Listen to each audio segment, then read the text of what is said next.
You can imagine the shock we felt on February 24th of this year. As Ukraine again was under threat, we stay optimistic. We are encouraged and incredibly impressed by the stamina and resolve and the resilience of the Ukrainian people. We are in awe, frankly. The Ukrainian Institute of America stands with Ukraine, and we hope that you do as well. So we are pleased tonight to welcome HealthRight International to talk about the work they are doing in Ukraine. Again, awesome and impressive. I'd like to welcome Executive Director of HealthRight, Dr. Peter Dambario, who will in turn introduce our guest of the evening, Halyna Skipalska. Thanks, Lydia. And thanks to the Ukrainian Institute for hosting us for this evening. We're lucky enough to have our Ukraine country director, Halyna Skipalska, with us for a few weeks. And so we're really thrilled to be able to share with you tonight some of the work that HealthRight has been doing, Halyna and her team specifically have been doing in Ukraine. I'll just give a little bit of a brief introduction about HealthRight for those of you who may not be familiar. HealthRight was founded in 1990 with the goal of improving the health of marginalized, vulnerable communities around the world. Our work continues to advance that mission with a focus on improving healthcare access and quality, specifically for the most in need communities in Kenya, Uganda, Vietnam, the United States, and of course, Ukraine. To do this, our work is largely focused on building or strengthening health systems, which means we work hand in hand with local NGOs and community-based organizations, the health system itself, local government, and ministries of health and social policy in Ukraine specifically. Our work began in Ukraine in 2005, so we are not new to the country. That work began with a U.S. government grant that funded work that provided care to HIV-positive mothers and worked to prevent the abandonment of HIV-positive children, which was an issue at the time. A few years later, in 2008, we founded a local NGO, our local entity called the Ukrainian Foundation for Public Health. And since then, we've been a single team with two organizational identities. We do this because some grant funding is restricted to local entities, and this way we're able to pursue a wider range of funding opportunities. So tonight, if you hear reference to the Ukrainian Foundation for Public Health, or UFPH, which is the acronym, that is our local entity. 100% of the HealthRight staff in Ukraine are, in fact, Ukrainian. We don't, as a policy at HealthRight, employ expats. So everybody who works for us in Uganda similarly is Ugandan, in Kenya, Kenyan, etc. In 2008 in Ukraine, we expanded our work to build care capacity for women living with HIV who are attending maternity hospitals, women struggling with addiction, homelessness, and women in conflict with the law. We worked with these groups because we believe fervently that everyone deserves access to quality care. In 2012, we expanded our work to address the growing epidemic of gender-based violence in the country. We pioneered systems for violence detection, prevention, and care across Ukraine. And in 2015, we further expanded our work in gender-based violence to specifically meet the needs of women and girls who had been displaced by conflict with Russia, specifically folks fleeing eastern Ukraine, occupied portions of eastern Ukraine, and Crimea. Between 2015 and 2021, we built 50 comprehensive mental health and psychosocial service programs that are anchored by mobile crisis teams, web-based services, and a telephone helpline. We turned 35 of those teams over to local oblast governments to run and served in the process more than 125,000 women and girls who survived GBV, gender-based violence. Earlier this year, following Russia's invasion, we reestablished more than 50 crisis mobile teams, and we are now on our way to 70 in order to meet the mental health and psychosocial needs of displaced Ukrainians. Our mobile teams include social workers, psychologists, nurses. Halyna will tell you more about the work specifically shortly. And those teams provide an array of services and referrals to displaced Ukrainians inside the country.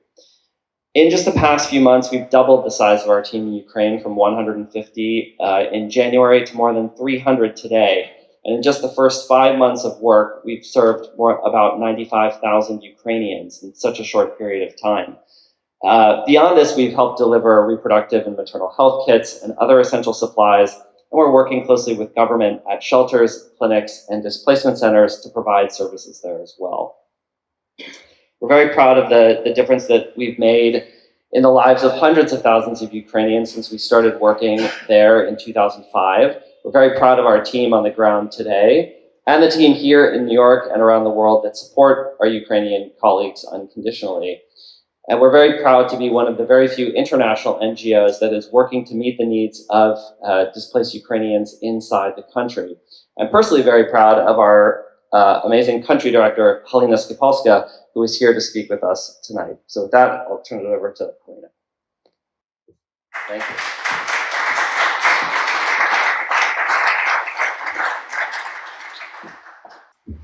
Good afternoon, dear colleagues and guests.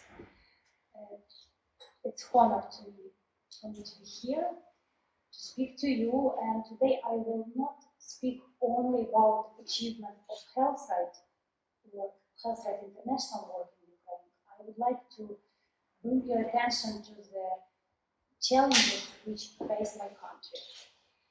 We do not refer to calendar days anymore. We count the days of the war. And today is the 5th month of the war, or 153rd day of the Russian war in Ukraine.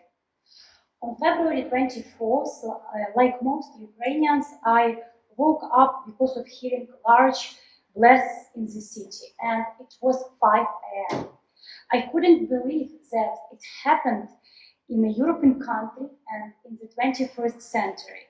It took about 2 days for my family to manage to leave Kiev, and actually it was a dangerous trip.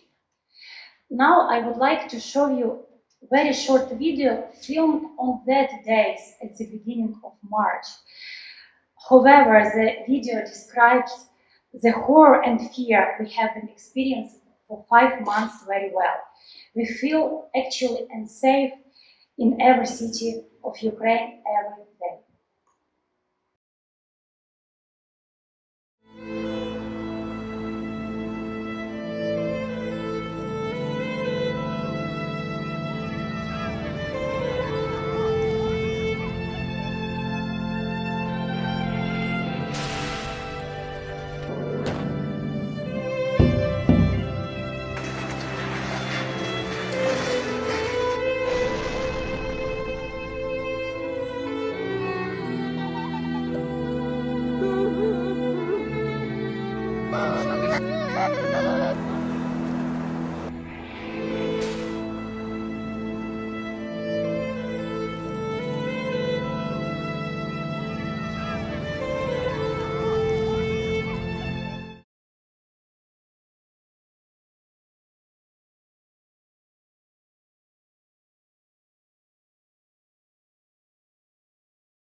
My name is Halyna Skipalska, and I'm HealthRight International Country Director in Ukraine and the Executive Director of the Ukrainian Foundation for Public Health.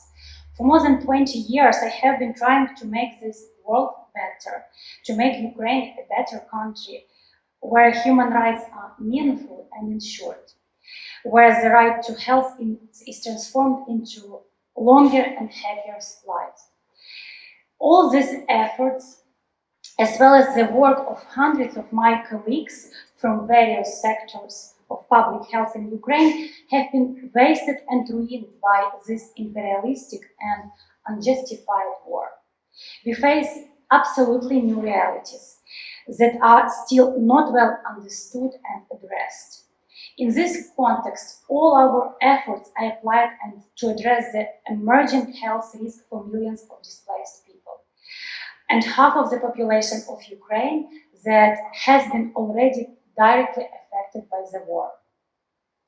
Here is our new reality looks like the following. 14% of all population, nearly 6.2 million, are internally displaced. 5.8 million crossed international borders and became refugees. and 15.7 million people need humanitarian relief. Since the Second World War, the world has not seen such an unprecedented displacement of people, and we have to remember about this. Ukraine has never seen such dramatic changes in public health priorities taking place just in 5 months. And there are so many health-related challenges that needed still to be addressed. Internally displaced persons, key features, as you can see, 65% of them, 65% of IDPs are women, 24% with children under age of 5, 42% with children up to 17 years old, more than half with persons under 60, 24% with people with disabilities, and 36% reported that they or their family members have chronic diseases.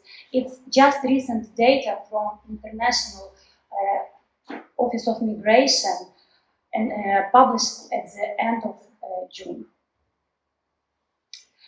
Our Kyiv office staff, even 22 individuals, had to relocate to safer regions at the beginning of March, and up to 60% of staff of our mobile teams that operated in Donetsk and Lugansk regions mentioned by Peter, they also are now IDPs. This and other factors make Ukrainians extremely affected and vulnerable to public health threats. And I would like to emphasize the following problems that should be addressed. Trauma and rehabilitation. More than 350 children have been already killed, and about 700 children and tens of thousands civilians have suffered injuries. Hospitals in some places are overloaded with patients that are coming every day. These are photos of first children who were killed at the end of February and beginning of March. And this photo I cannot comment because it's just photo from July 20th from Kharkiv. It's very powerful. It seems to me this photo knows a lot of people now.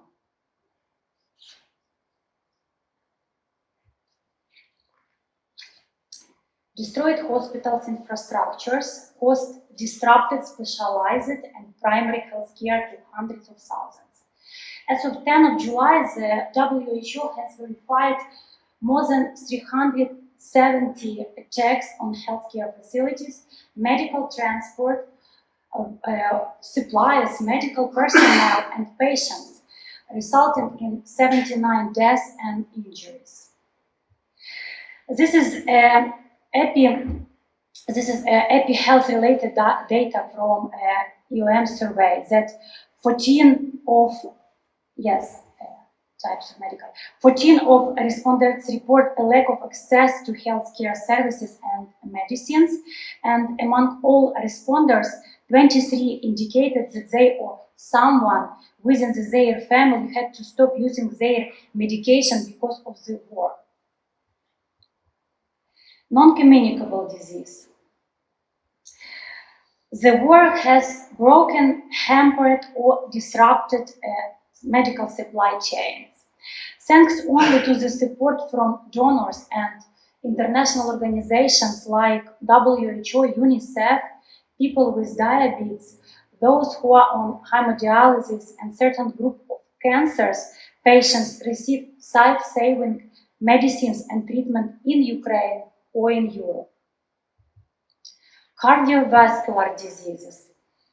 While donors address immediate needs in medications, patients with cardiovascular diseases, high blood pressure, for example, and respiratory diseases are also at risk, but less visible.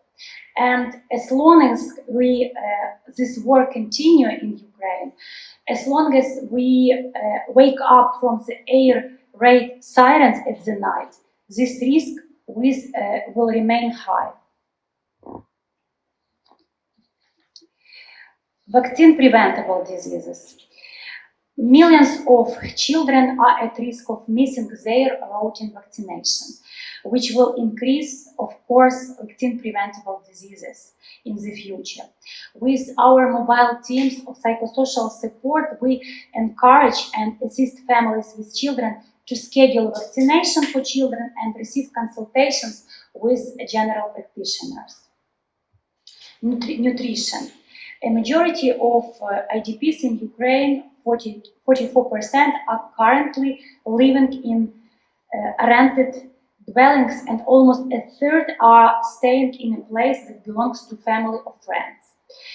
Household income decrease in availability has resulted in different problems in nutrition: unhealthy diet, unbalanced diet, and even malnutrition. 38% of people in eastern Ukraine and 21% in western Ukraine experience food storages, and 26% of mothers, both displaced and not displaced, experience problems with getting enough food for infants.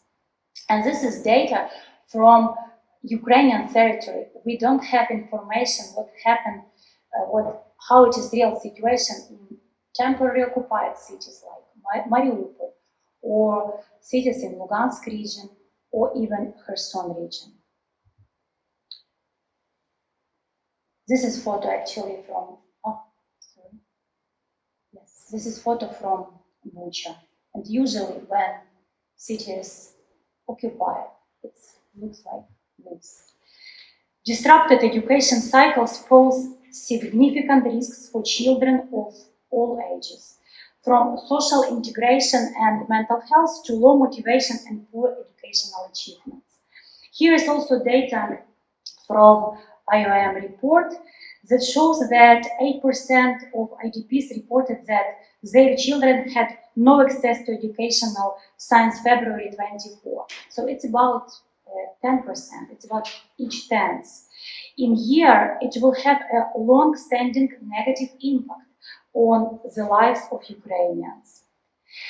And actually, I don't know how the educational process that probably starts on September 1st will be organized for children in Ukraine. It should be mentioned that only some schools have bomb shelters, and it is unlikely that bomb shelter will protect even of missile strikes, as happened here in a school in the center of city in Zhytomyr. Also, we have no plans on where to accommodate thousands of internally displaced people who temporarily live in schools and other premises around Ukraine. Yes, sexual violence and violence.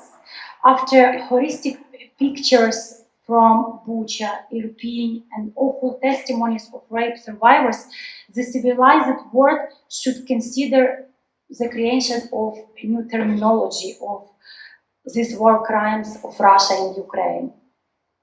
There are hundreds of victims, those who survived.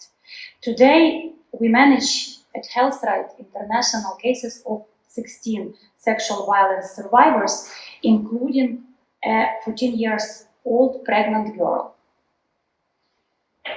All these cases are very severe and complicated, and clients require long-term our assistance. Some of them need psychiatric care, medical care, HIV testing, STI treatment, or abortion. Most likely, we need to be prepared to identify and work with such cases for many years. Mental health. Continued stress and PTSD, just some to mention, and the true epidemiology is unknown, as half of the nation have been directly affected by the war. In this or another way. Every day, our mobile teams identify children with PTSD. According to the recent IOM survey, IDPs, as well as those who didn't leave Ukraine and those who already returned to Ukraine or to their places, all they need psychological help. Divided families. We have never seen so many families living separately. Over 5.8 million people, primarily women and children, had to flee Ukraine due to the war. Yes, many have already returned. However, some of them have further movement intentions due to the possible risk and unsafety for their children. I would like to express my deep appreciation to everyone who stands with Ukraine these days, to all donors, to international partners, to government of US, government of EU countries and beyond, everyone who provides absolutely antagonistic support to the Ukrainian people to cope with war and its outcomes. Thank you very much. Yes. Now, more positive slides about our work in Ukraine. HealthRight International in Ukraine and its local entity, Ukrainian Foundation for Public Health, continue providing services during the war. The halfway house team for pregnant women and new mothers in Kyiv has remained operational, but the staff used to work remotely during March and April. At the beginning of invasion, our specialists organized evacuation for women with children who live in the halfway house to safer cities and abroad.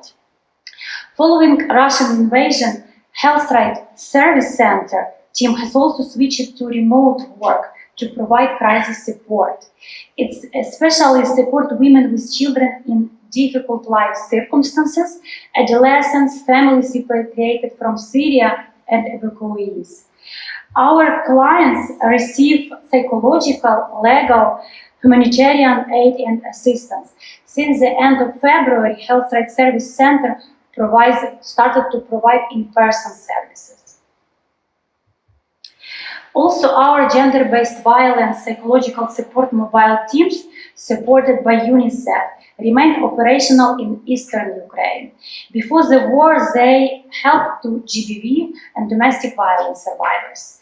And now they assist displaced people solving their problems. And yes, as the manager of one of mobile team in Selidova said, live and non-live problems. Moreover, we launched with UNICEF 50 plus new mobile multidisciplinary teams in western and central regions of Ukraine, in the cities where we observe the biggest numbers of IDPs. Jointly, these mobile teams helped to more than 91,000 IDPs, including more than 15,000 violence survivors.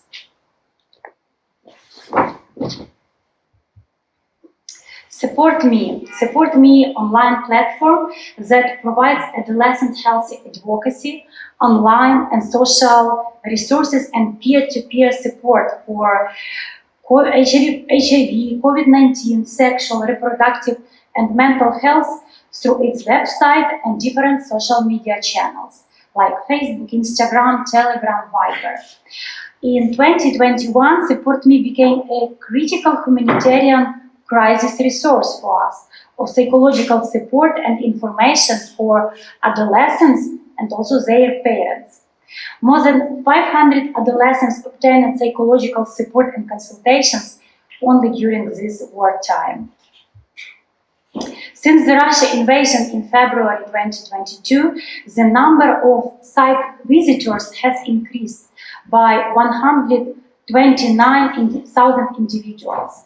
Notably, the increase was nearly 3 times greater in European countries that hosted the vast majority of refugees in Ukraine, including Poland, Czech Republic, Germany, and Italy.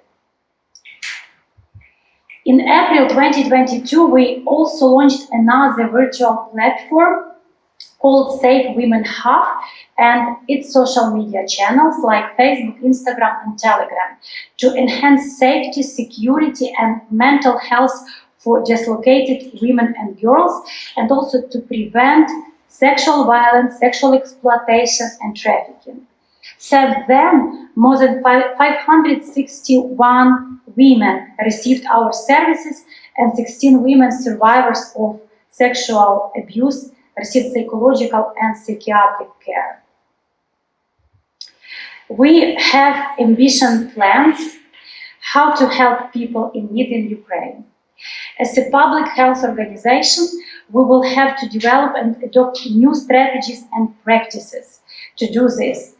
I don't know what will be tomorrow, but I know that we need to act fast and to be brave. Thank you very much for your attention.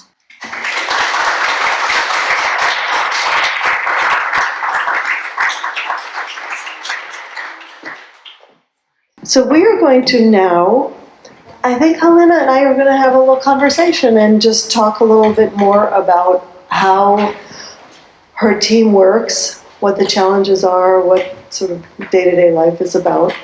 And I guess my first question for you is, even before the war, you were on the ground providing help and assistance to underserved communities. Daunting and challenging in and of itself. And then February 24th came and the war started. Your team jumped into action after some readjustment. Could you talk to us a little bit about how you're organized, how you're managing to do the great work you're doing? How do you use technology to implement some of these programs? Tell us about your days. What are days like for you? Thank you for this good question. As I mentioned, I'm with HealthRight since 2006 actually, and in role of country director starting 2008.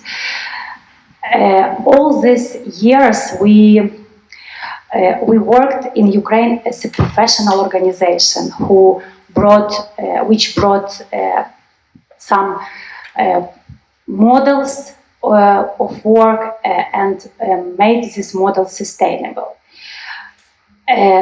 For this, we hired more than 30 core staff and also more than 150 specialists in different regions of Ukraine.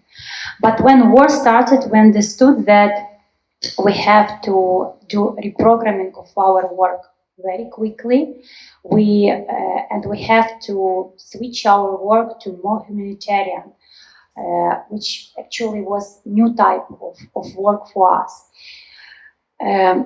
Yes, I would say that it was difficult March, end of February, I don't remember, but I would say beginning of March was most difficult months when we tried to understand where we have staff, which staff moved to which region, which staff is still located in Ukraine, and then started discussing with donors how we can do reprogramming of our work. It was difficult, but again, still each month we face some new challenges. We just don't have any other options. We are Ukrainians. We have to help to our country, and we are professionals. We gratefully to HealthRight International headquarters and a linkage to New York University. We so much invested in our staff. They are professionals. They are qualified, and now what I see, they are very motivated to help the Ukrainians. Referring to Peter's comment earlier, he said that you've doubled your staff, your team since January, which is surprising. Yes. Now we have new programs, new directions. I would like to mention that actually COVID-19 pandemic made us stronger. We took this experience into account and started using some approaches like remote case management or using of social media and different channels in order to find our clients or to share information, some important information with our clients. Yes, we now have more than 300 staff in different places of Ukraine, in different regions, where they more or less work safe, I would say, and still think about new programs in the regions which probably will be deoccupied. We hope so. Even now, our mentioned by me Safe Women Hub, their psychologists provide services to women on occupied Kherson territory. So it's very difficult because there is no phone connection. There is very limited internet connection in some hours. So they use some additional like Signal as a software to find these clients. So, but we hope so that when Ukraine will deoccupy this territory, we already have ready program with which we will come with as a HealthRight to even these regions to help to those who now survive there. And who's part of the team? Your team of 300 can't do it all. How do you partner with other NGOs or Ukrainian government and other organizations on the ground? So among these three, so we have 30 core staff. Coordinators, managers, and also administrative staff, accountants, administrative managers, some logistic managers, because even to bring some supply to some region, it's like another project. To bring humanitarian aid to Kramatorsk, but it was not now. Now it's impossible. 2 months ago, it was also like project to bring and then to distribute and to coordinate how it is distributed, this humanitarian aid. It's also very difficult. So all the 30 staff, they help with this. 300 specialists, these are psychologists, social workers, nurses, and lawyers. So these are what we are. So we decide partnership is our one of strengths of our organization in Ukraine, and we decided that we cannot build any parallel structure to state services. So this is why we collaborate closely with state social services, state health services, and try to understand, to map where is gap and bring some additional resources for them. So, for example, mentioned by me mobile teams, they operate very closely with regional and local centers of social services. We also have memorandums of cooperation with all regions where we work. It was very difficult, but we did this in April and May. We signed all memorandums of understanding with all regional administrations. And in order to better plan our response, I with our staff visited all regions in west of Ukraine. We met with local authorities, and we also understood how different our regions are. Actually, even Rivne, Lviv, Ivano-Frankivsk, Ternopil, they are very different, and they have absolutely different needs in terms of public health challenges, challenges in social sphere, IDPs, education, and other. But we also partner with local organizations, and this is important for those who work in Ukraine to find also local partners, because with such numbers of clients, we cannot be alone. Right. Understandably, and you mentioned a lot of the towns in the west of Ukraine where probably the biggest populations of the IDPs are located. Yes. So I'm guessing you're talking with local governments and schools and others. And I guess a question that I have is, how do you connect with people that need help? I mean, everyone is shell-shocked, truly, and hiding. How do they know that there are resources? How can you come to them? How do you embrace them? How do you help them? It's to find way how we can find client, how we can propose our service, how we can involve client in our service is part of planning under each program.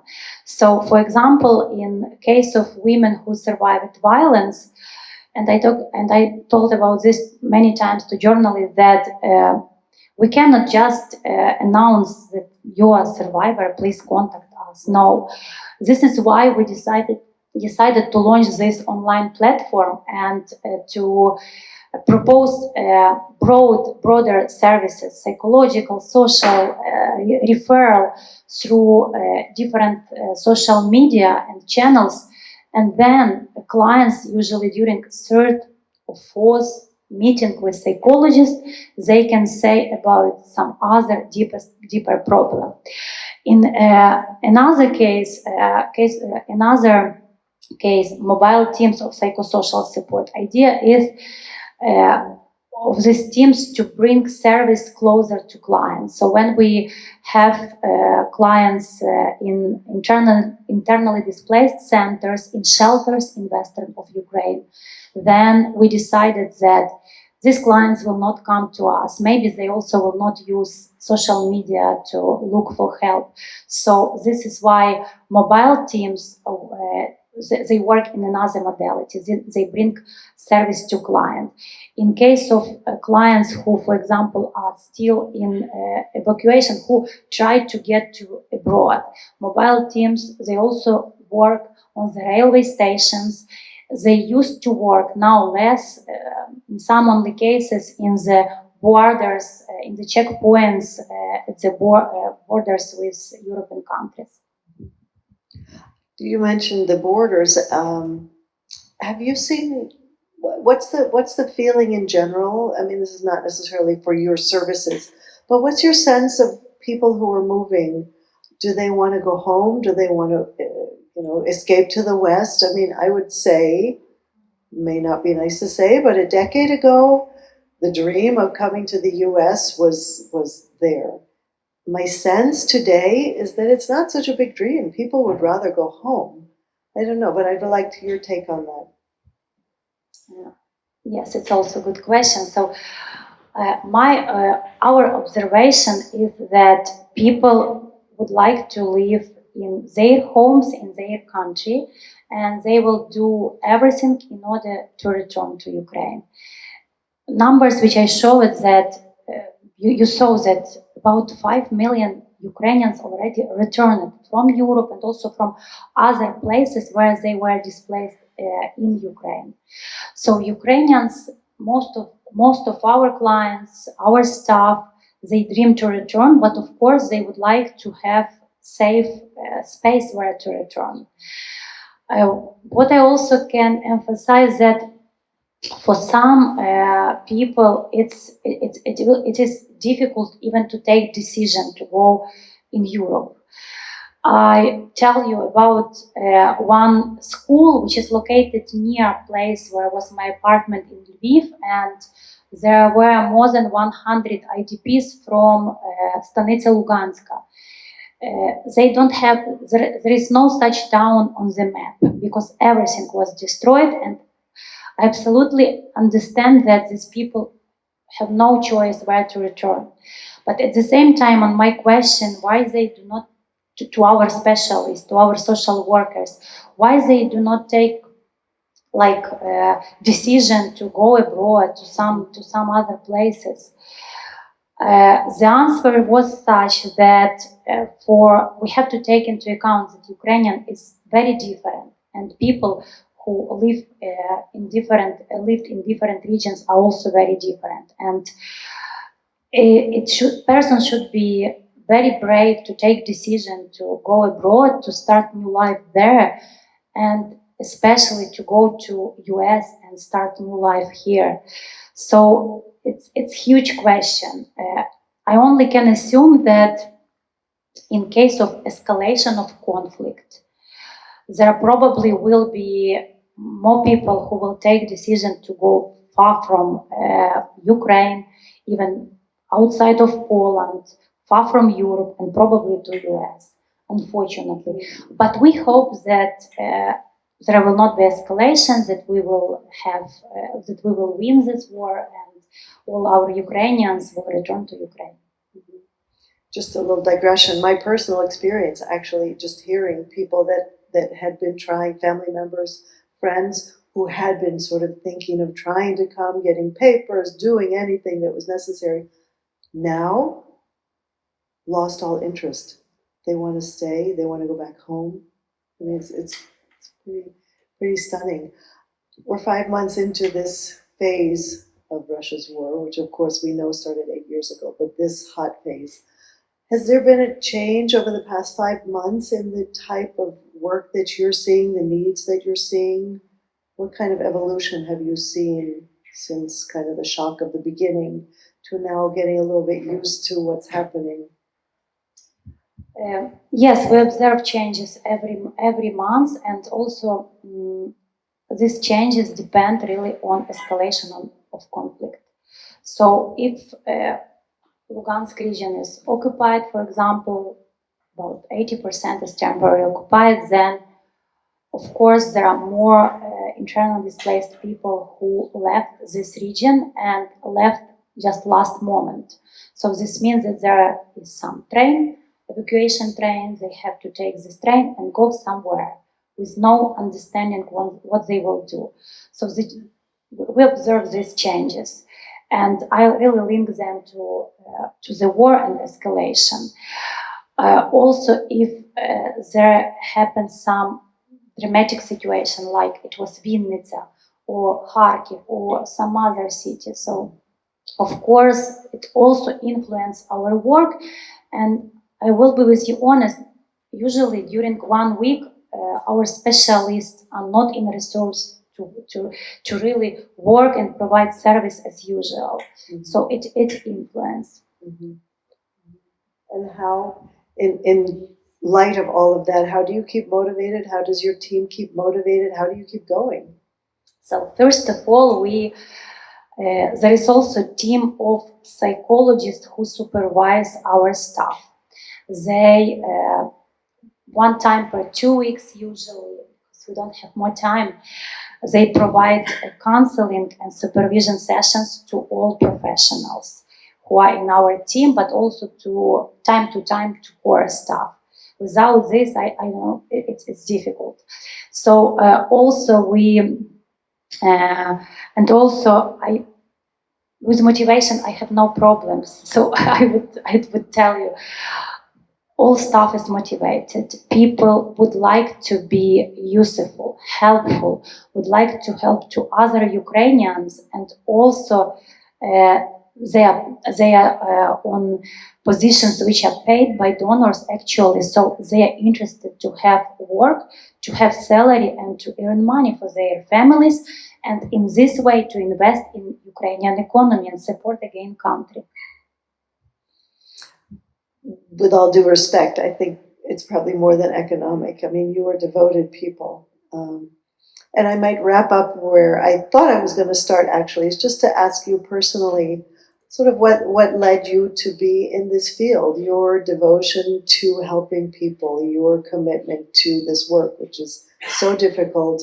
You know, it would be easy enough for you to focus on your family, and yet you are committed to this broader cause. Maybe you can tell us a little bit about just your personal drive.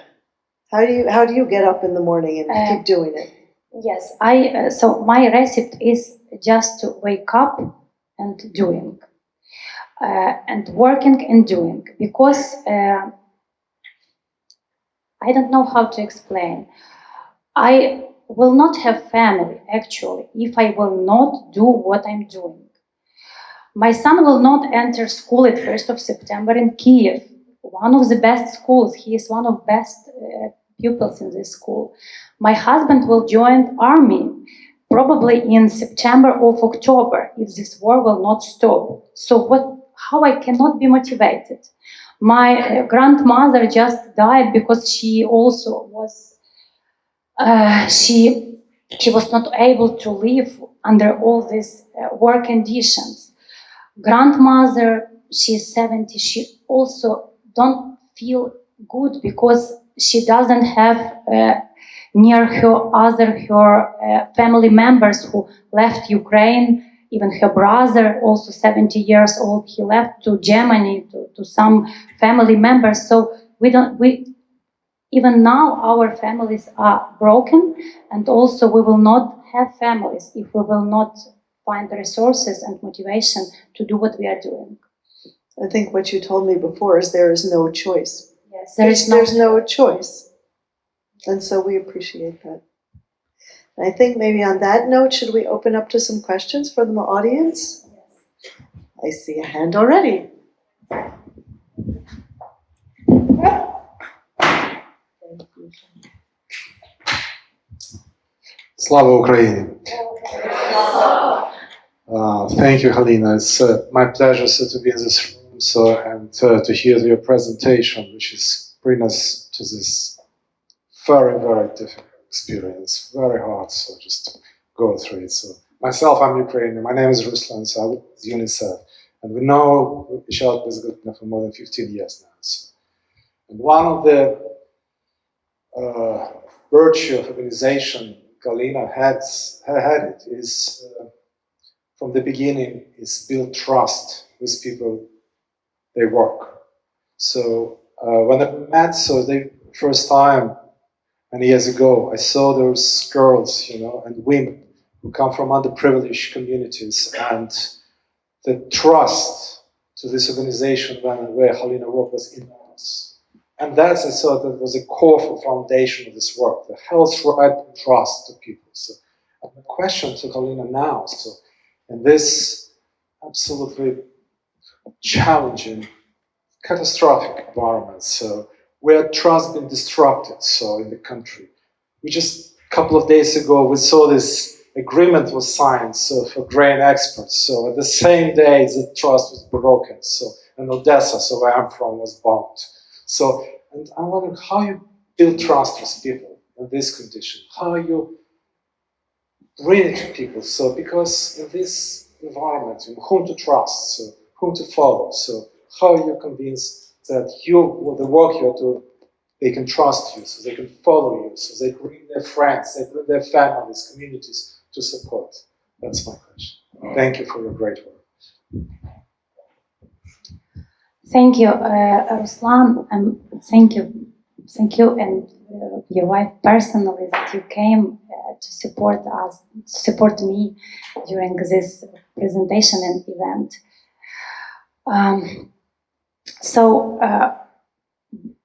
Our recipe is to provide services professionally and as much as professionally, I would say. We really care about this. We care about each client, which is under our service. When they receive psychological, social, legal, or referrals or health services. So, and this is important. And we try to build our programs based on this. And then I know that then first clients, usually we are thinking very carefully. So we do not sit and wait when our clients come to us. We try to find them. And usually when you find them, provide these services, when you show to clients that you really can improve their lives, not maybe for three months, or we do not speak about this period of time, but when you show that you are helpful and you can improve lives of this and these people, then there is a group of other, let's say, clients who try to find us and call to us and try to, they are looking for support and help. And this is main recipe. So we built our work in this way. Quality of services. Any other thoughts from the audience? So I have a question about your team. Sorry, come back to me. About the people you work with. Have they stuck with you? Has there been attrition? Have people just stepped back and said, I can't do it, it's too hard? You've obviously gotten new people on the team since January, which is wonderful. It's hard to even imagine the stresses of the work. Yes. Do you remember probably pandemic time when many people decided to change their life and not to work in this sphere? This, and I'm not speaking about public health. So the same was with Ukrainians during wartime. Some of staff members just decided not to continue this work, to go abroad, to change, even to join army and Ukrainian forces, and not to work in humanitarian sphere. There are also those who decided to, and actually did this, maybe few who decided to go abroad and stay there and help there as a volunteers, or do some other work like translation services and help our IDPs with translation. Some humanitarian support, but there. So of course we have such also staff members, and I absolutely understand this. I also understand and try to understand each person who works with us when they have very small babies, like my deputy. She just, I told you the story, she born a baby at the beginning of March in some town somewhere with very limited access to sexual and reproductive health services, and she decided not to continue to work in such conditions. So I understand her. With 3 months baby, it's impossible to work in humanitarian sphere. We have to travel a lot. We have to be in country. We have to really care more for others than for them, for our family members.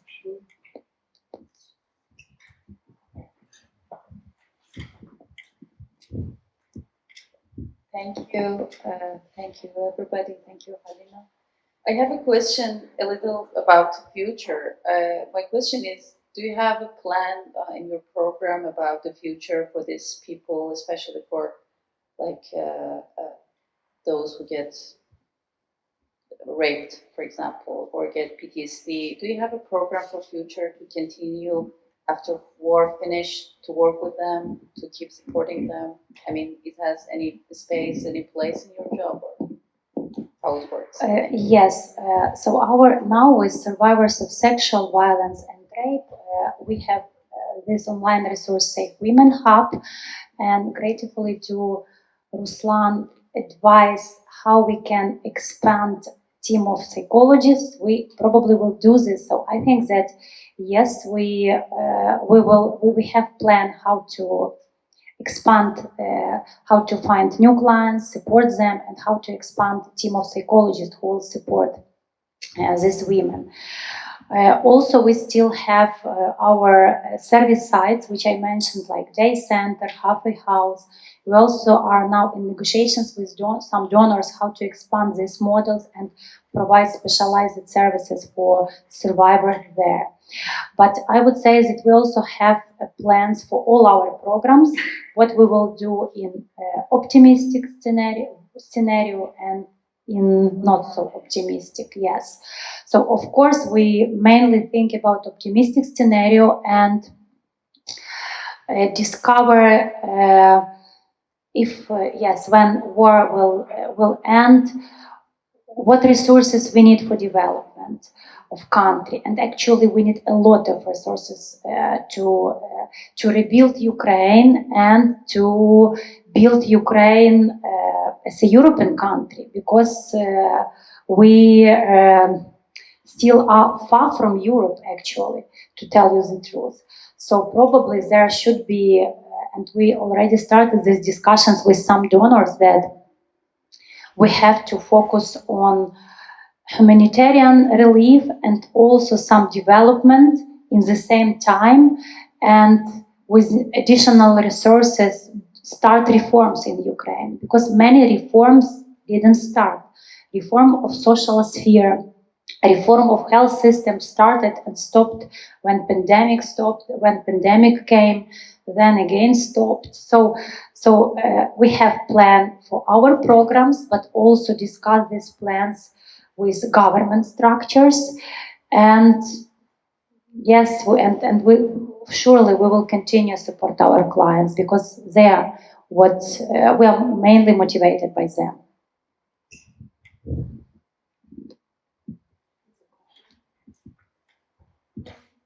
I have a question for people who would like to help your organization. What is the best way to help if somebody wanted to volunteer with you, or aside from donations, obviously, but if young people like my age, for example, wanted to help either here or go to Ukraine to volunteer, what is the best way to do that, and what is the type of help that's needed? Thank you.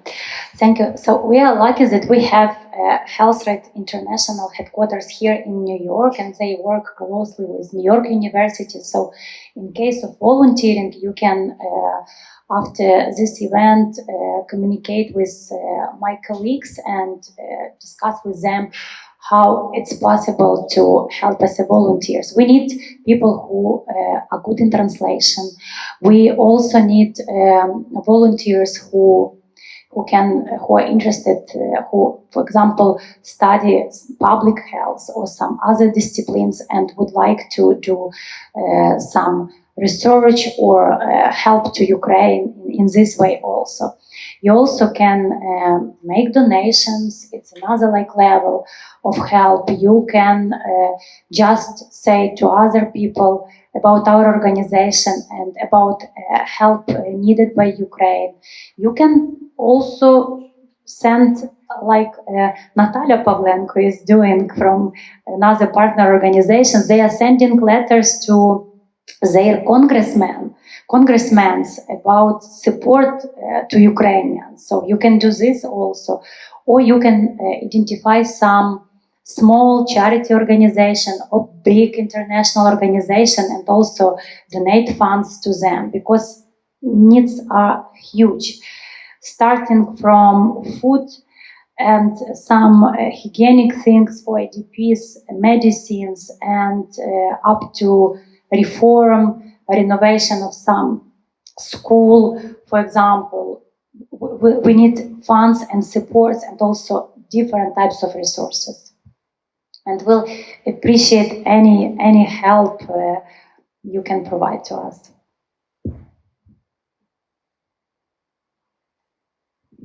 Should we wrap it up? Oh, one more question from Ruslan. My question is about your advocacy work. So, because your organization has always been very strong in advocacy. Yourself, you speak a number of times in front of Ukraine Parliament, and we know when the war started in 2014. So Ukraine lost 15,000 social workers. So, and we know that government very focused in the kind of macroeconomics reforms, etc. But the social side sometimes neglected. So when government identify priorities, where you see your advocacy work today, so that this area would not be neglected, so the needs of people so affected by this war will be met meaningful way. So how country, when we talk about rebuild the country, it's not only about bring back the buildings, factories, but it's also about building services which people need, so to cure, so to help people, so to be strong, so to wipe and bounce back. So that's how you see your work in advocacy so these days. Thank you. So speaking about social sphere, I think that, so when we look at social sphere and provision of services now, this war gave a possibility to 100 civil society organizations to provide services. 2 years ago, it was like issue, it was our concern and issue which we discussed with state. State and local authorities were not ready to pay for civil society organizations. They wanted to build their own state systems, state centers, shelters, and different facilities. So now civil society organizations, they show that they can do this, they can provide services professionally, they have clients and they help them. So I think that our next focus, and we discussed this already with some donors, will be to bring this model to Ministry of Social Policy and to explain them and advocate that there should be social market in place, that we have to build social system like it is in Europe. It cannot be state. It should be marked, because when we have marked, then there is some competition for clients, for quality, and then clients can choose, will receive here service or here. And then we will be probably next step with reform of social sphere. So yes, I think that it's only start of 6 months of war. So I think that probably in September we will plan some advocacy work with the Ministry of Social Policy and with government, with particular focus on social issues. There is also another important topic for Ukraine, mental health.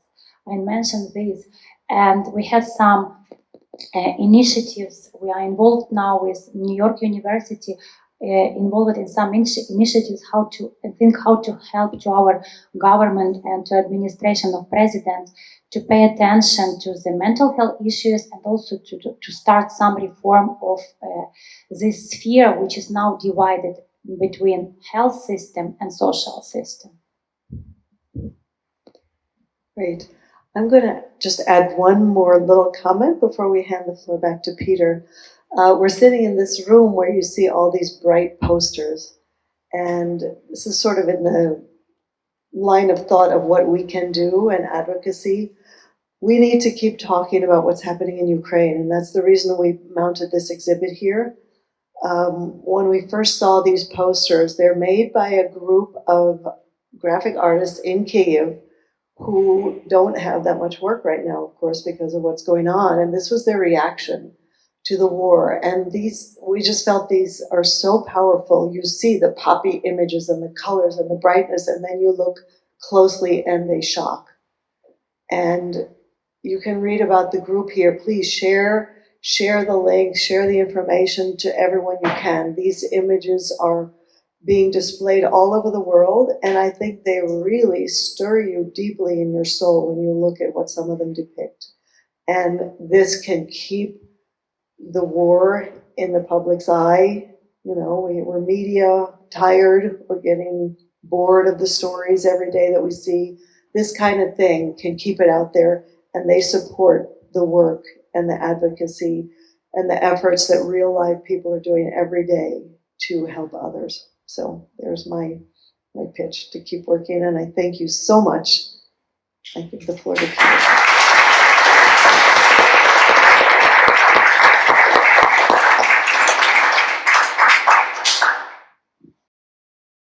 So just a few closing remarks. Thanks again for joining us today. Thanks to the Ukrainian Institute of America for partnering with us and hosting this. A couple of just very brief comments. First of all, I want to start off by thanking photojournalist Steve Hart, whose images you just saw in this video, which are really moving, and I think another example of ways in which all of us, just regardless of the background, you know, our areas of expertise or where we work, different ways that we can sort of pitch in. I also want to just sort of make a few comments based on the questions that we heard. There were some really good ones. Ruslan, you can tell, you know, that he also works in development, because he got to the core of development by asking about this question of trust, which is frankly so core to what HealthRight does, and it's a real testament to the work that Halyna and her team have been doing since 2005 to build that trust. I think it's really baked into HealthRight's DNA and the way we work, the way we operate as an organization. The fact that we only employ locals is one of the ways that we build trust, right? The fact that we stay in places where we start program. Those of you who work in development or have worked in development know that a lot of NGOs move around a lot, and HealthRight does not move around a lot. We stay, we commit to communities. And having that sort of profound relationship with those communities means that it's much easier to build trust, also because we have those relationships. So I'm glad you asked that question. It's really critical to the work that we do in Ukraine, and frankly, in all of the other locations where we operate. The question about getting involved is really a great one too. It's a tough one. We're not set up as an NGO to take volunteers in the field. That takes a lot of resources, and resources that we feel are better devoted to delivering services and building capacity. But I think helping to get the word out, just, you know, visual images, sharing stuff on social media, that's really impactful. And we do have, we actually do for students, we run an internship program that's year round. So if there are any students in the room, undergrad, graduate, doesn't matter. We welcome applications to our internship program, which is located at NYU, where I also teach. Another way to take action is to get engaged locally with organizations like the Ukrainian Institute of America or the Ukrainian National Women's League of America, who can help you stay abreast of the latest issues, humanitarian efforts, and they have a number of undertakings where I think people can get involved. And I've already talked about sort of sharing stuff on social media, so that's pretty obvious. So with those last few comments, I'd just like to thank everybody for joining us here today. Thank you to Halyna for being here and for all the great work. I want to say one other thing that I think is really important that didn't quite get touched on, but is really something that I want to highlight. And that is one of the things that we're doing is really trying to look after our staff. So we've put in place a program called Caring for Carers. So Halyna mentioned that the access to psychologists that our staff have on a periodic basis. And Teresa Castillo, who's here in the front row and who's our Chief Programs Officer, has been working with Halyna and our other country directors to, across the organization, support the great work that HealthRight does. Because while we're not currently dealing with a crisis in Kenya or Uganda or Vietnam or here in the United States the way we are in Ukraine, the work is extremely difficult and taxing, and we work with really disadvantaged, marginalized communities who have enormous needs. And so it's tough work, and we want to support our staff. And so I just wanted to just sort of highlight our efforts around caring for carers and really looking after our staff. And it's really the Ukraine team who has sort of led the way in sort of developing a model that we've been able to sort of support. So finding ways also, it's getting back to this issue of how you can help and how you can contribute, thinking about ways, there's so many ways sort of remotely that we can help and provide support to people. Letters, frankly, if anybody wanted to send supportive letters to our staff, I think they would love it, and we would be happy to deliver those notes. Just simple letters of support. So thanks again for being here. I think there's a reception across the way, and I'll look forward to meeting more of you there. So thanks again for joining us.